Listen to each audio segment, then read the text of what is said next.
Fed rate adjustment and positive news on the trade front have markets moving higher. Could this be the start of a seasonal bull run through year end? Well, the action starts now.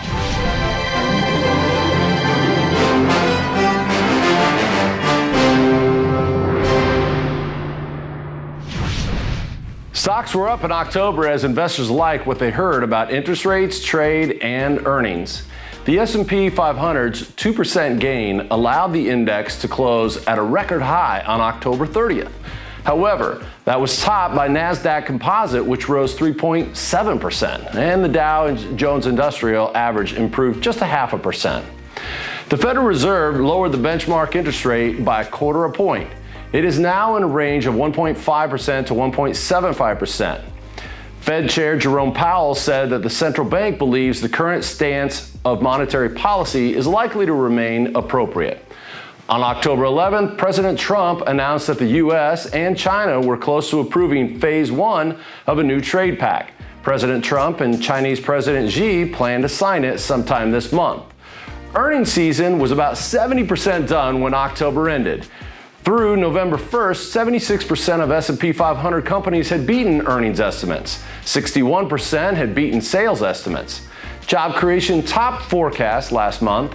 The Department of Labor reported 128,000 net new jobs. Economists polled by Bloomberg had projected just 85,000. This happened even with General Motors strike impacting factory hiring. Unemployment was at 3.6%.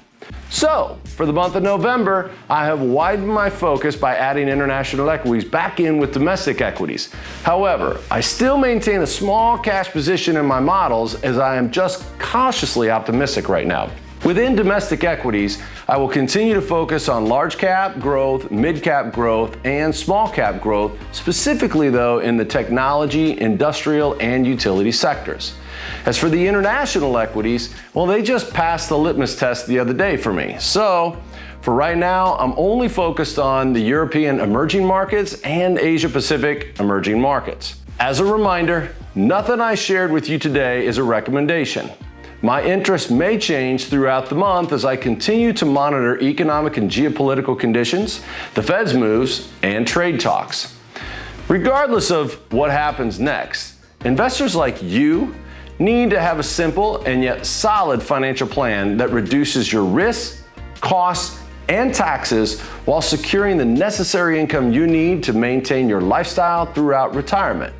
So if you don't have a plan, or you're just not comfortable with the plan that you have, call me today to get pointed in the right direction.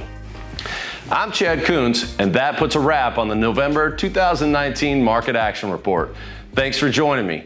It's time for me to get back to the markets, and that action starts now.